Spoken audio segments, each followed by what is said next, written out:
اللہ اللہ ما فی قلبی غیر اللہ اللہ اللہ حسبی ربی جل اللہ اللہ الرحمن الرحیم یا ایہا الذین آمنوا کتب علیکم الصیام کما کتب علی الذین من قبلکم لعلکم تتقون قال النبی صلی اللہ علیہ وسلم لکل شیء زکاۃ وزکاۃ الجسد الصوم او کما قال صلی اللہ علیہ وسلم صدق اللہ العظیم وصدق رسولہ النبی الکریم ان اللہ وملائکتہ یصلون علی النبی یا ایہا الذین آمنوا صلوا علیہ وسلموا تسلیما اللہم صل علی سیدنا ومولانا محمد معدن الجود والکرم وآلہ وصحبہ وبارک وسلم۔ حمد و صلاۃ کے بعد قرآن مجید سورہ بقرہ اللہ تبارک و تعالی نے ارشاد فرمایا یا ایھا الذین آمنوا کتب علیکم الصیام، اے ایمان والو تم پر روزے فرض کیے گئے، کما کتب علی الذین من قبلکم اسی طرح جس طرح تم سے پہلے لوگوں پر فرض کیے گئے تھے، لعلکم تتقون تاکہ تم پرہیزگار ہو جاؤ، متقی ہو جاؤ، اللہ سے ڈرنے والے بن جاؤ، گناہوں سے بچنے والے بن جاؤ، اپنی زندگی کو رب رسول کے احکامات کی روشنی میں گزارنے والے بن جاؤ۔ روزہ ایک پریکٹس ہے، ایک مجاہدہ ہے، ایک جد و جہد ہے۔ جد و جہد کس چیز کی؟ اللہ کی رضا کے مطابق اپنے آپ کو ڈھالنے کی جد و جہد۔ صوم کا لغوی معنی ہوتا ہے رک جانا، حلال رزق سامنے پڑا ہے، حلال مشروب سامنے پڑا ہے، حلال رشتہ بیوی کا موجود ہے، لیکن ان سب چیزوں سے حالت روزہ اللہ کی رضا کے لیے رکنا، اس کا نام روزہ ہے۔ صوم کا معنی رکنے کے ہیں، پرہیز کرنے کے ہیں، بچنے کے ہیں۔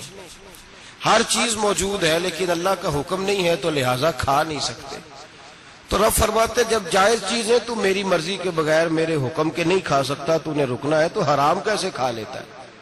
جب جائز چیز کے لیے تجھے حکم ہے، میں کہوں تو کھائے گا، میں کہوں تو نہیں کھائے گا، میں نے حکم دے دیا جائز ہے، روٹی ہے، کھانا ہے، گوشت ہے، تیری فریج میں پڑا سارا کچھ، تو با اختیار ہے، منہ میں دانت بھی ہیں، ہضم کرنے کو ہاضمہ بھی ہے، بھوک کی شدت بھی ہے، پر میری اجازت کے بغیر تو کھا سکتا۔ روزہ رکھ لیا، اب تجھے حکم نہیں کہ تو کھائے۔ جب جائز چیز میری مرضی کے بغیر نہیں کھا سکتا تو ناجائز کیسے کھائے گا؟ میرے نبی پاک علیہ الصلوۃ والسلام نے اپنے خوبصورت الفاظ کے اندر اس مفہوم کو بیان فرمایا۔ محبوب پاک صلی اللہ علیہ وسلم فرماتے جس نے جھوٹ نہیں چھوڑا، غیبت نہیں چھوڑی، برائی نہیں چھوڑی، اللہ کو اس کے بھوکے پیاسے رہنے کی کوئی ضرورت نہیں۔ وہ کاہے کا رکا ہے جب کوئی کام تو اس نے اللہ کی رضا والا کیا نہیں۔ روزہ رکھ کے دغا کر رہا ہے، روزہ رکھ کے جھوٹ بول رہا ہے، روزہ رکھ کے کم ماپ رہا ہے، تول رہا ہے، دھوکہ دے رہا ہے، رشوت لے رہا ہے، فراڈ کر رہا ہے، حرام کا مال اکٹھا کر کے کہتا ہے اس میں سے چلو 10 دیگیں بھی پکا دیں گے۔ وہ بھائی جو کام اللہ نے تجھے کرنے کو حکم دیا تھا جب تو وہ بجا ہی نہیں لا رہا، مقصد روزہ ہی تو حاصل، لعلکم تتقون۔ روزے کا مقصد یہ ہے کہ تو پرہیزگار ہو جائے۔ میرے نبی پاک علیہ الصلوۃ والسلام کی بارگاہ عالی مرتبت میں 2 عورتیں آئیں، یہ چیزیں کھا لو، کہنے لگی محبوبہ ہم نے روزہ رکھا ہوا ہے۔ فرمایا نہیں تمہارا تو روزہ نہیں ہے، حضور رکھا ہوا ہے روزہ، سحری سے لے کر اب تک کچھ نہیں کھایا، شام تک بھی نہیں کھائیں گی۔ محبوب نے فرمایا ذرا کہہ تو کرو، الٹی تو کرو۔ کہہ کی تو ان کے حلق سے خون بھی نکلا اور گوشت کے لوتھڑے بھی نکلے، پھوٹیاں بھی نکلی۔ نبی پاک نے فرمایا وہاں بیٹھ کے تم نے اپنے جاننے والوں کی غیبت نہیں کی، چغلی نہیں کھائی، خاموش نے جھک گئیں۔ نبی پاک نے فرمایا تم نے قرآن نہیں پڑھا کہ جو اپنے بھائی کی غیبت کرتا ہے وہ مردہ بھائی کا گوشت کھاتا ہے؟ تو گوشت کھا کے بھی تمہارا روزہ رہ گیا۔ کس طرح کا روزہ ہے کہ صاحب روزہ رکھ کے نہ رکھنے والوں پہ تنقید کر رہے ہیں. تراویاں پڑھ کے نکلے ہیں تو کہتے ہیں میں اکیلا ہی نیک ہوں، باقی تو محلے میں کوئی پڑھتا ہی نہیں. یہ کیسا تیرا روزہ ہے کہ تو روزہ رکھ کے تو اس کے مقصد کو نہیں سمجھا. لعلکم تتقون. روزہ دار تو وہ ہے کہ روزہ رکھا ہوا ہے، کھانے بھی سے رکا ہے، پینے سے بھی رکا ہے، عمل زوجیہ سے بھی رکا ہے، پھر وہ جھوٹ سے بھی رکے، غیبت سے بھی رکے، بدنگاہی سے بھی رکے، حرام خواری سے بھی رکے ساری چیزوں سے. یہ بتلائیے کہ روزے کی حالت میں اپنی بیوی کے پاس جانا منع ہے تو غیر محرم کو دیکھنا جائز ہے؟ ہمارے ٹی وی پہ میں نے پہلے بھی کہا تھا کہ ہم ٹھیکیدار اور ذمہ دار نہیں ہیں مذہب کے. یہاں ہمارے آنے سے پہلے بھی کوئی بیٹھا تھا. ہم مریں گے تو یہاں ہم سے بڑے بڑے نیک لوگ بیٹھیں گے. کوئی بندہ ذمہ دار نہیں ہے. بڑے بڑے کج کلا صاحب جبہ و دستار، بڑے بڑے صاحب بصیرت، آئمہ، فقہاء، علماء، زعماء، نقبا، صوفیاء، اولیاء، غوث، کتب، ابدال، اوتاد، کتب الاقطاب، جانے کون کون آئے، علماء آئے، مفسرین آئے، محدثین آئے، گزر گئے. ہم تو خاک نشین لوگ ہیں، تھوڑا کام کرنے والے، تھوڑی صلاحیت رکھنے والے. لیکن بھائی اگر کرتے ہیں تو ایک ساتھ دوسرا نہیں کرتے. یہ کس طرح کا دین سکھانے لوگ نکلے کہ شوال سے لے کر شعبان تک گانا سنایا جائے گا، شعبان سے لے کر شوال تک ناچ گانا کیا جائے گا، شوال سے لے کر شعبان تک دھما چوکڑی ہوگی، رمضان آئے گا تو حدیثیں سنائی جائیں گی، رمضان آئے گا تو لوگوں کو قرآن پڑھ کے سنایا جائے گا. یہ مذہب بانج نہیں ہے کہ گویے مذہب سکھائیں گے، ایکٹر مذہب سکھائیں گے. یہ مذہب بانج نہیں ہے کہ ایک گلاس کے اندر پہلے شراب پی لو پھر اسی گلاس میں رمضان آئے تو شہد بانٹنا شروع کر دو. یہ بانج نہیں، یہ میرے رسول اللہ کا مذہب ہے. اگر تمہیں شوق ہے دین سیکھنے سکھانے کا، یکم رمضان کو توبہ کرو اور کہو کہ ہم ٹی وی پہ بیٹھ کے حدیثیں سنائیں گے تو سارا سال سنائیں گے. اور جس زبان سے حدیث نکلے گی پھر اس سے کبھی گندا گانا نہیں نکلے گا، پھر کبھی ناچ گانا نہیں ہوگا. یہ کون سا مذہب ہے جو بیویاں سکھا رہی ہیں؟ یہ کون سا دین ہے جو عورتیں سکھا رہی ہیں؟ میرے رسول پاک صلی اللہ تعالی علیہ وآلہ وسلم کا وہ مذہب ہے کہ میرے اعلیٰ حضرت فاضل بریلوی رحمت اللہ علیہ نے فرمایا مرد کے لیے جائز نہیں کہ وہ عورت کی زبان سے میلاد بھی سنے، نعت بھی سنے. مرد کے لیے جائز نہیں. مرد کو مرد سکھائے گا، عورت سکھائے گی تو عورتوں کو سکھائے گی. بے شک آپ سویرے فتویٰ دیجئے کہ چھوٹی سی مسجد میں بیٹھ کے، چھوٹے سے کونے میں بیٹھ کے چھوٹا سا مولوی، اور وہاں تو اتنے بڑے مفتی ٹی وی پہ بیٹھے ہوئے، وہ غلط ہے تو صحیح ہے کیسے ہو گئے؟ سنو، میرے نبی پاک علیہ الصلوۃ والسلام کے مذہب کا حسن یہ ہے کہ اسلام کہتا ہے ایک نظر بی بی کو دیکھا کسی نے غلطی سے تو معافی ہو جائے گی، دوسری نظر شہوت سے دیکھا تو حرام ہے اس کے لیے. وہ پاکستان کا مولوی ہو یا سعودی عرب کا شاہ ہو، کسی کے لیے عورتوں کے بیچ پھرنا اٹھنا بیٹھنا جائز ہے. میرے نبی پاک صلی اللہ تعالی علیہ وسلم نے فرمایا میں عورتوں سے مصافحہ کرنے نہیں آیا. اور میرے نبی پاک صلی اللہ علیہ وسلم نے فرمایا، حضور فرماتے لیکن اب کتا بالکل ناپاک نہیں ہوتا، کتے کا تھوک ناپاک ہوتا ہے یا کتا گیلا ہو جائے تو ناپاک ہوتا ہے، لیکن خنزیر سارا ناپاک ہوتا ہے، کل ناپاک ہے خنزیر. نبی پاک نے فرمایا خنزیر بھی ہو اور گند میں لتھڑا ہوا بھی ہو، پیشاب میں لتھڑا ہوا ہو، گوبر میں لتھڑا ہوا ہو، پخانے اور فضلے میں لتھڑا ہوا خنزیر ہو، اس کا جسم تیرے ساتھ ٹکرا جائے تو اتنا برا نہیں جتنا عورت کا وجود تیرے ساتھ ٹکرا جائے تو برا ہے. اس حد تک میرے نبی پاک صلی اللہ علیہ وسلم اور گنبد کے معاملے میں فتویٰ دینے والے، یا رسول اللہ کہنے پر کفر کا فتویٰ دینے والے اور بڑی بڑی باتیں کرنے والے خاموش کیوں ہو گئے؟ یا ایھا الذین آمنوا لا تتخذوا اليہود والنصارى اولیاء. رب فرماتا ہے یہودیوں اور عیسائیوں کو دوست نہ بناؤ، یہ تمہارے دوست ہو سکتے، یہ تمہارے سجن ہو سکتے. جب عرش کا مالک کہہ رہا ہے سجن نہیں ہو سکتے تو دوستی کی بات کیسے بڑھا رہا ہے؟ یا رسول اللہ ہمارے سجن کون ہو سکتے ہیں؟ فرمایا تمہارا دوست وہ ہو سکتا ہے جو محمد عربی کا غلامی کرنے والا ہو، جو رسول اللہ کی نوکری کرنا ہو دوست ہوگا. دوسرا دوست ہو سکتا کوئی ایکٹر مذہب نہیں سکھائے گا، کوئی گویہ مذہب نہیں سکھائے گا. حضرت جناب سیدنا جنید بغدادی بغداد کے پیر سے کسی نے پوچھا تھا آج سے 1100-1200 سال پہلے، وہ تو زمانہ ویسے نیکی اور پرہیزگاری کا تھا، کہ بابا جی مرد اور عورت نیک ہو، بغیر پردے کے، بغیر حجاب کے، بغیر دیوار کے بیٹھ کر ایک دوسرے کو دین سکھا سکتے؟ حضرت صاحب بتائیے، مرد اور عورت نیک ہو تو بغیر پردے اور حجاب کے ایک دوسرے کو دین سکھا سکتے ہیں؟ تو حضرت جنید بغدادی فرمانے لگے سکھانے والا حسن بصری ہو اور سیکھنے والی رابعہ بصری ہو تو پھر بھی بغیر پردے کے بیٹھنے کی اجازت نہیں۔ تو مفتی صاحب کو اجازت کس نے دی؟ مولانا صاحب کو اجازت کس نے دی؟ بڑا وہ نہیں ہوتا جو ٹی وی پہ زیادہ آتا ہے، بڑا وہ ہوتا ہے جو رسول اللہ کے دین پہ عمل زیادہ کرتا ہے۔ حضرت عبداللہ ابن مسعود رضی اللہ تعالیٰ عنہ فرماتے زیادہ باتیں کرنے والا عالم نہیں ہوتا۔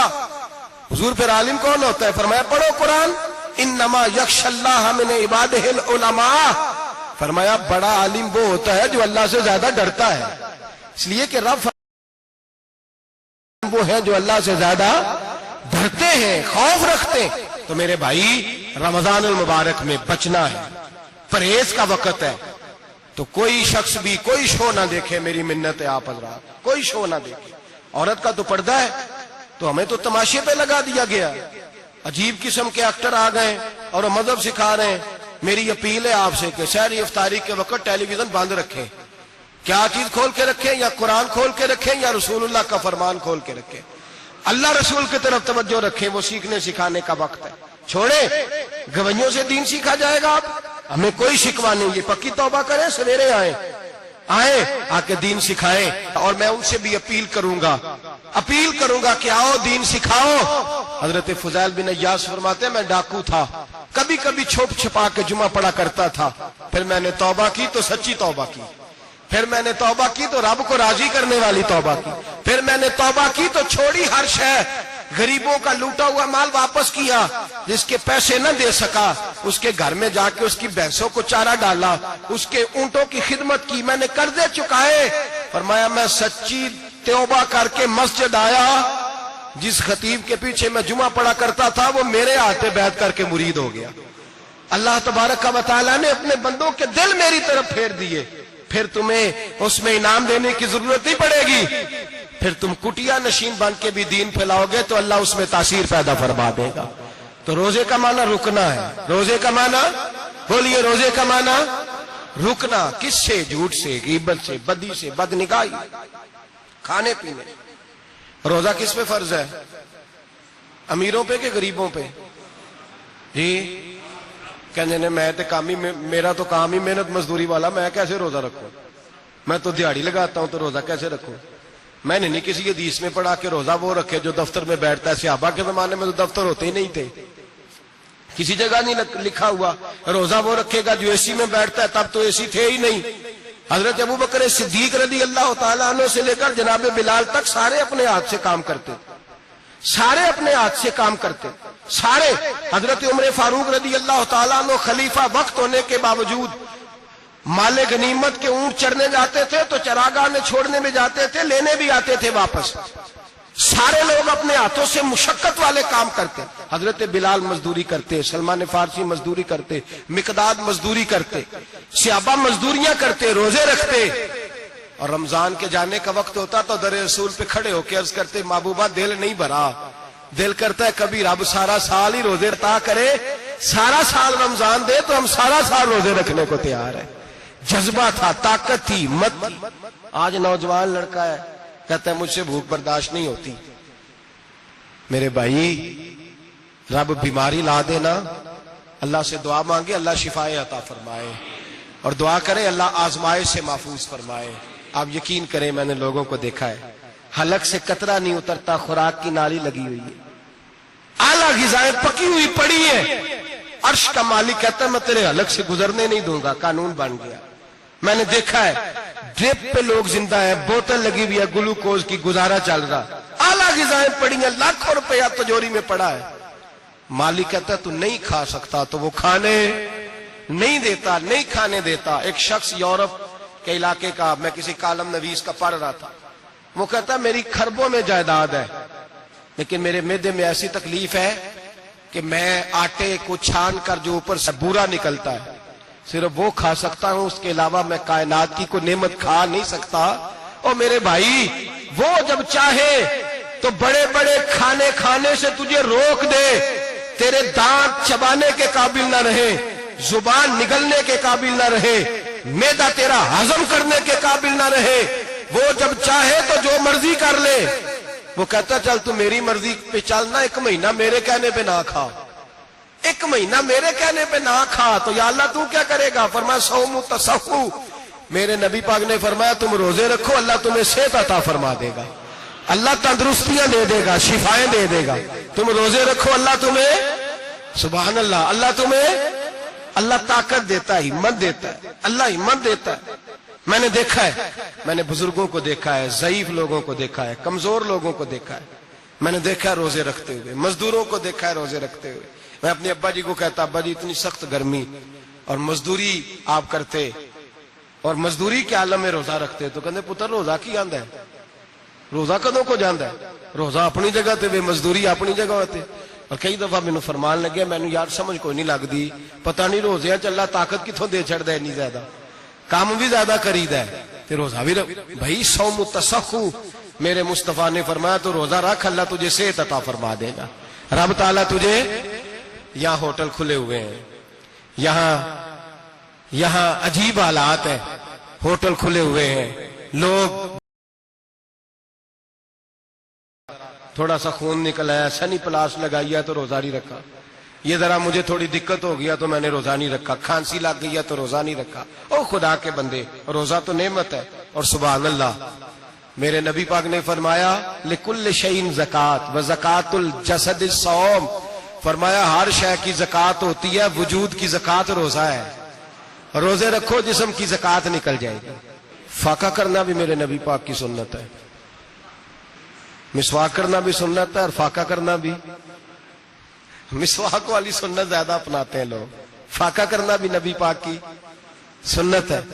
ایک صاحب مجھے کہنے لگے جناب بیٹھ کے کھانا حضور کی سنت ہے، میں نے کہا کبھی کبھی نہ کھانا بھی نبی پاک کی سنت ہے، نہ کھانا بھی حضور کی سنت ہے۔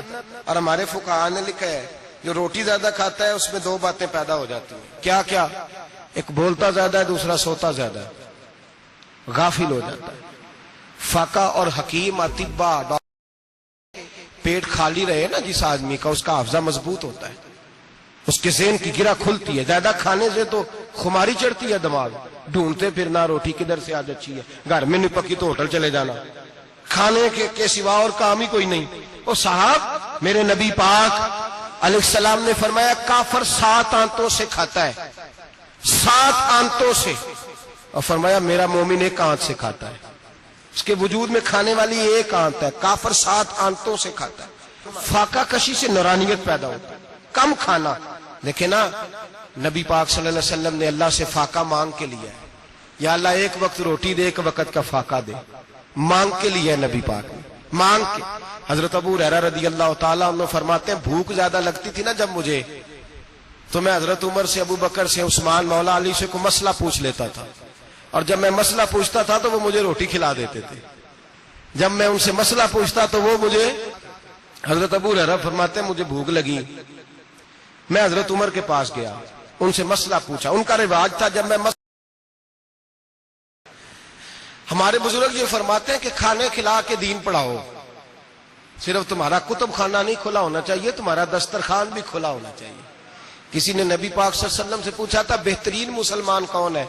حضور نے فرمایا جو سلام لینے میں پہل کرے اور روٹی زیادہ کھلائے، روٹی جب ہر وقت فکر کرے یار تو روٹی کھا لے، روٹی کھانے کی طرف توجہ دلائے۔ کھلانا سنت ہے، زیادہ کھانا اس میں بھی فرق رکھے۔ تو نبی پاک صلی اللہ علیہ وسلم کے صحابی حضرت ابو ہریرہ رضی اللہ تعالیٰ عنہ فرماتے ہیں میں نے حضرت عمر سے مسئلہ پوچھا، میں نے کہا حضور مسئلہ بتائیں، تو کہتے پہلے ان کی عادت تھی جب میں مسئلہ پوچھتا تو روٹی بھی کھلاتے، آج انہوں نے مسئلہ ہی بتایا ہے، روٹی کوئی نہیں کھلائی۔ تو مجھے کہنے لگے ابو ہریرہ تو سوچتا ہوگا روٹی نہیں اس نے پوچھی، تو نے کب سے کھانا نہیں کھایا؟ میں نے کہا آج صبح سے۔ تو جناب عمر کہنے لگے میں نے کل صبح سے نہیں کھایا، چل ابو بکر صدیق کے گھر مسئلہ پوچھتے ہیں۔ کہتے ہیں جناب صدیق اکبر کے دروازے پہ گئے، جا کر کے ان سے مسئلہ پوچھا، ان کی بھی عادت تھی جب کوئی مسئلہ پوچھنے جاتے تو دسترخوان بچھا لیتے، کہتے آؤ روٹی بھی کھلاتا ہوں مسئلے بھی بتاتا ہوں۔ مسئلہ بتایا, روٹی کوئی نہ پوچھی. تو کہنے لگے عمر ابو ہریرہ تم لوگوں نے کل پرسوں سے نہیں نہ کھایا ہوگا. اور ابو بکر کو 4 دن گزر گئے ہیں, تھوڑا سا دودھ ملا ہے یا کھجور ملی ہے, روٹی کوئی نہیں ملی. چلو در رسول پہ چلتے, آؤ حضور کی بارگاہ. کہتے ہیں نبی پاک کی بارگاہ میں آئے, حضور نے چہرے دیکھے, کریم سے مسئلہ نہیں پوچھنا پڑا. میرے مصطفیٰ کریم نے فرمایا بھوک لگی ہوئی ہے تم تینوں کو, 3-4 دن ہو گئے. اللہ کے رسول نے فرمایا مجھے پورا ہفتہ ہو گیا ہے. سبب کچھ اور ہے جس کو تو خود سمجھتا ہے. زوال بندہ مومن کا بے زری سے نہیں, بھوک نقصان کا وجہ نہیں بنی, وجہ کوئی اور بنی ہے. رشوتیں جو بازار گرم ہوئے ہیں لوٹ مار کے, یہ روٹی کے لیے نہیں, یہ زیادہ کھانے کے لیے, یہ بینک بیلنس کے لیے گرم ہے. یہ لوٹ مار کا مقصد کوٹھیاں بنانا ہے, روٹی کا تو رب کریم کا وعدہ ہے. جو روز روتا ہے شام کو کہ میرا کاروبار کوئی نہیں, اصل میں کہتا ہے بنگلہ کوئی نہیں, اصل میں کہتا ہے کار کوئی نہیں, پجارو کوئی نہیں, روٹی تو اللہ عطا فرماتا ہے, اس کا وعدہ ہے. فرمایا حضور نے 3 دن بیت گئے, چلو. میرا بے تکلف صحابی ہے ابو الحسن انصاری, وہ بڑے نصیب والے ہوتے ہیں جن کو میرے نبی پاک خود کہتے تھے کہ تیری فلانی ذمہ داری ہے. اس زمانے کا تو کسی کو کہہ دیا جائے تیری ذمہ داری ہے تو کہتا ہے یہ تو پھٹیکے ڈالنے لگ گیا, یہاں سے تو چھٹی کر جانی چاہیے. خوش ہوتے تھے صحابہ کہ ہماری ذمہ داری لگی. کہتے ہیں حضرت ابو الحسن انصاری کے گھر گئے, نبی پاک نے فرمایا بھوک بڑی لگی ہے, کھانا لا. کہتے ہیں حضور نے اسے کہا تو اس آدمی کو تو وجد ہی ہو گیا. اس نے کہا میرے اتنے نصیب کہ حضور کا یہ کھانا کھلا. آؤ دیکھو دنیا والوں, آج جو سب سے زیادہ عزت والا ہے وہ میرا مہمان بنا ہوا ہے. فرماتے ہیں وہ دوڑے گئے, بکری اٹھائی, ذبح کی, بیوی کو کہنے لگے روٹی تیار کر. ادھر کھجوریں توڑی, انگور توڑے, کہنے لگے حضور آپ جب تک تناول کریں تب تک کھانا پک جاتا ہے. حضرت عمر کہتے ہیں روٹی پک کے آئی, بڑا پیارا گوشت, بڑا اچھا سالن, بڑا خوبصورت خلوص والا کھانا. فرماتے ہیں میں نے بڑا ہی کھایا. نبی پاک نے نہ ایک روٹی لی اور چھوٹی چپاتی, تھوڑا تھوڑا سالن کونوں سے, اور جب نبی پاک نے کھا لیا تو حضور کی آنکھوں میں آنسو آئے. حضرت عمر کہنے لگے حضور روئے کیوں؟ نبی پاک نے فرمایا سوچتا ہوں 7 دن کے فاقے ہوں, رب اس کا حساب پوچھے گا تو جواب کیسے دینا ہے, اس کا حساب بھی تو دینا ہے نا جو کھایا ہے. تو حضرت عمر فاروق کے ہاتھ میں کچھ چیز تھی, زور سے زمین پہ ماری, کا محبوبہ 7 دن کے بعد بھی روٹی کھائے تو حساب دینا ہے. نبی پاک فرمانے لگے عمر وہ مالک ہے نا, تو جب دیتا ہے تو حساب نہیں لے سکتا, حساب تو دینا ہے, حساب تو دینا ہے, تیاری رکھو. صحابہ کرام فرماتے ہم نے ارادہ کیا کہ آج کے بعد ہم پھر فاقے کریں گے, کم کھائیں گے, اس لیے کہ حساب دینا ہے. میرے بھائی وہ فاقہ کشی کرتے تھے, ڈرتے تھے. یہاں تو لوگ کھا کے بیمار ہیں, کھاتے جا رہے ہیں, سوتے جا رہے ہیں, کھاتے جا رہے ہیں, سوتے جا رہے ہیں. یہ بھی وقت آئے گا رمضان شریف کا, سویرے درس پہ آؤ کہتے نیند بڑی آتی ہے, سویرے 2 سپارے پڑھ کے سویا کرو کہتے صاحب نیند بڑی آتی ہے. فجر کے بعد ہی تو وقت ہوتا ہے اللہ اللہ کرنے کا, سحری کا, کھاتے جا رہے ہیں, سوتے. لوگ جماعت سے نماز نہیں پڑھتے سو جاتے, جماعت کا ثواب چھوڑ کے سو جائیں گے. بھائی رمضان مبارک میں فاقہ کشی کی ٹریننگ ہوتی ہے, فاقہ کشی کی تربیت لے, رمضان میں روکے اپنے آپ کو, تربیت ہوگی. اور ہمارے صوفیاء فرماتے ہیں جو زیادہ کھاتا ہے اس کا نفس اس کو زیادہ پہ مائل کرتا ہے, خواہشات نفس پیدا ہوتی ہیں. میرے نبی پاک علیہ السلام نے جب معاشر الشباب, او جوانو, یا رسول اللہ کیا حکم ہے؟ فرمایا یا نکاح کر لو اگر طاقت ہے, نہیں طاقت تو روزے رکھو. حضور روزے سے کیا ہوگا؟ فرمایا تمہارا نفس کچلا جائے گا, شیطان وسوسہ اندوزی نہیں کرے گا. آج نوجوان بڑھ بڑھ کے کھاتا ہے, بہت زیادہ کھاتا ہے, کبھی اس ہوٹل سے کھاتا ہے, کبھی اس ہوٹل سے کھاتا ہے. اتنا زیادہ کھائیں گے تو نفسانی قوتیں اچھل کر کے آئیں گی. دوستو پہلے آپ سے گزارش کی جاتی ہے کہ اگر آپ ہمارے چینل پہلی بار دیکھ رہے ہیں اور ابھی تک آپ نے ہمارا چینل سبسکرائب نہیں کیا تو آپ ہمارا چینل ضرور سبسکرائب کر لیں اور ساتھ ہی لگے بیل کے بٹن کو بھی پریس کر لیں تاکہ آپ کے پاس فیوچر میں ہماری اپلوڈ ہونے والی مزید اسلامک معلوماتی ویڈیوز کا نوٹیفیکیشن بر وقت ملتا رہے. آخر میں ہمارے پیارے دوستو, ہم امید کرتے ہیں کہ آپ کو ہماری آج کی یہ ویڈیو ضرور پسند آئی ہوگی. اگر آپ کو ہماری آج کی یہ ویڈیو پسند آئی ہے تو آپ سے گزارش کرتے ہیں کہ آپ ہمارے چینل ضرور سبسکرائب کر لیں اور ساتھ ہی لگے بیل کے بٹن کو بھی پریس کر لیں تاکہ آپ کے پاس ہماری آنے والی مزید معلوماتی ویڈیوز کا نوٹیفیکیشن بر وقت ملتا رہے۔ سبسکرائب کے ساتھ ساتھ ہماری ویڈیوز کو لائک بھی کریں اور اپنی قیمتی رائے کا اظہار کمنٹس میں ضرور کریں۔ کمنٹس میں آپ اپنے سوالات بھی ہم تک پہنچا سکتے ہیں۔ اللہ تعالیٰ آپ کو اپنے حفظ و امان میں رکھے، آمین۔